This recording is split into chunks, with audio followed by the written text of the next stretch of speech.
ہے وہ اس طرح آیا، آپ کے سر پر کھڑا ہوا اور پھر واپس چلا گیا، یہ کیا چکر ہے؟ تو آپ نے درخت کو یوں دیکھا تو آپ نے فرمایا یہ درخت مجھ سے دور تھا، یہ میرا دیدار کرنا چاہتا تھا، تو اس نے اللہ سے درخواست کی یا اللہ تیرے نبی کا دیدار کرنا چاہتا ہوں، تو اللہ نے اس کو اجازت دی، تو وہ وہاں سے چلا اور آیا اور میرا دیدار کر کے واپس گیا۔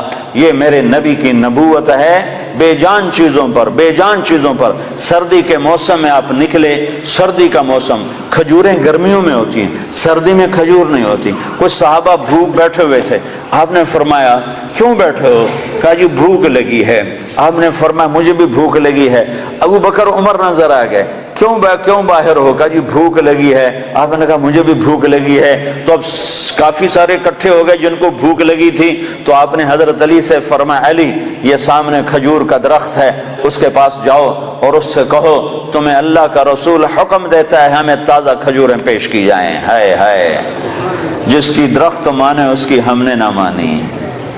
تو حضرت علی گئے، حضرت علی نے آگے یہ نہیں کہا یا رسول اللہ اب تو سردی کا موسم ہے، اب کہاں سے؟ اگر حضرت علی یہ کہتے تو اگلی برکتوں کا دروازہ بند ہو جاتا۔ ایک دفعہ دیگ چڑھی ہوئی تھی، دیگ، تو آپ کو یہ بکرے کی دستی بڑی پسند تھی، بکرے کا اگلا بازو بڑا پسند تھا، تو آپ نے باورچی سے کہا مجھے وہ دستی پکڑاؤ، تو اس نے ڈوئی سے ایسے دستی نکال کر پوری آپ کو نکال کر دی۔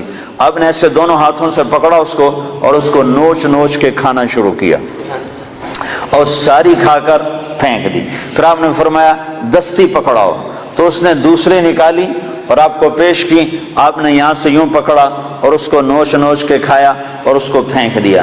پھر آپ نے فرمایا دستی پکڑاؤ، تو وہ کہنے لگے باورچی یا رسول اللہ بکرے کی دو ہی ہوتی ہیں۔ تو آپ نے کہا تیرا بھلا ہو جائے، اگر تو میرے کہنے پہ ہاتھ ڈال دیتا تو جب تک میں کہتا رہتا اللہ مجھے نکال کے کھلاتا رہتا، تیری نا نے برکتوں کا در بند کر دیا۔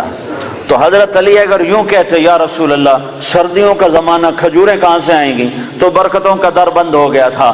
حضرت علی نے ایک دم اٹھے دوڑ لگائی اور کھجور سے کہہ رہے ہیں، کھجور سے، بے جان درخت سے اللہ کا ایھا التمر ایھا النخلۃ، اے کھجور کے درخت، اللہ کا نبی کہہ رہا ہمیں تازہ کھجوریں پیش کی جائیں، تو رب ذوالجلال کی قسم پتوں سے تازہ کھجوریں ٹپ ٹپ گرنے لگی، ساری چادر بھر گئی، ساری چادر بھر گئی۔ آپ نے چادر کی پنڈ بنائی اور اٹھا کر آپ نے صحابہ کے سامنے پیش کر کھاؤ، سب نے کھایا، آپ نے بھی کھایا، ابو بکر نے بھی، عمر نے بھی، کچھ بچ گئی تو آپ نے فرمایا علی سے جا لے جا، فاطمہ بھوکی ہوگی، میرے بچے بھوکے ہوں گے، ان کو بھی جا کے کھلا۔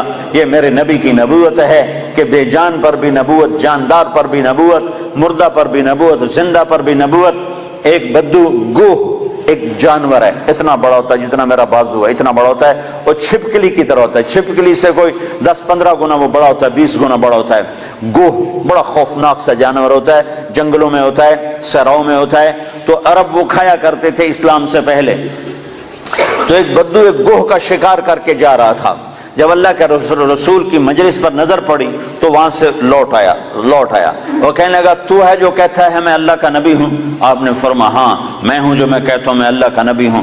تو اس نے اپنی گوہ کو ایسے کھولا، رسی سے، یہاں رسی باندھی ہوئی تھی، اور اپنے اللہ کے نبی کے سامنے ایسے پھینکا، وہ مردہ تھی، شکار کی ہوئی مردہ، ایسے پھینکا اور کہنے لگا اگر یہ گو کہہ دے تو اللہ کا نبی ہے تو میں تمہیں نبی مان جاؤں گا، ورنہ نہیں مانوں گا۔ اور بڑا اکڑ کیسے کھڑا ہو گیا کہ مویا تا بندہ نہیں بولیندا، جانور کتھوں بولے؟ کیوں بھائی جانور کتھوں بولے؟ اسے کہہ رہے ہیں آج میرا کام بن گیا، آج میں انہوں سچیاں کو نہیں ران دینا، اور ایسے کھڑا ہو گیا۔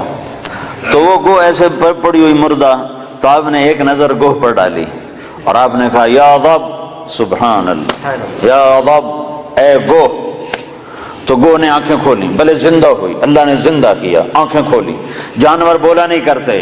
گو نے سر اٹھایا اور عربی زبان میں خوبصورت انداز میں نعرہ لگایا لبیک۔ گو نے نعرہ لگایا لبیک، میں حاضر، وسعدیک، میری سعادت، میرے بھاگ جاگ اٹھے میری سعادت، یا زین من وافا یوم القیامہ، اے قیامت کے دن کو خوبصورت بنانے والے، میں حاضر، میری سعادت، آپ نے مجھے بلایا، آپ نے مجھے پکارا، میری اس سے بڑی سعادت کیا ہے، میں حاضر ہوں، آپ فرمائیے آپ کا کیا ارشاد ہے؟ تو آپ نے فرمایا من تعبد، تیرا رب کون ہے، تیرا معبود کون ہے، تو کس کو سجدہ کرتی ہے؟ تو گو نے کہا من فی السماء عرشہ، یا رسول اللہ میں اس کے آگے سر جھکاتی ہوں جس کا عرش آسمانوں پر، وفی الارض سلطانہ، جس کی سلطنت زمینوں پر، وفی البحر سبیلہ، جس کے راستے سمندر میں، فی الجنت رحمتہ، جس کی رحمت جنت میں، وفی النار عقابہ، جس کا عذاب جہنم میں اس رب کی بندگی کرتی ہوں۔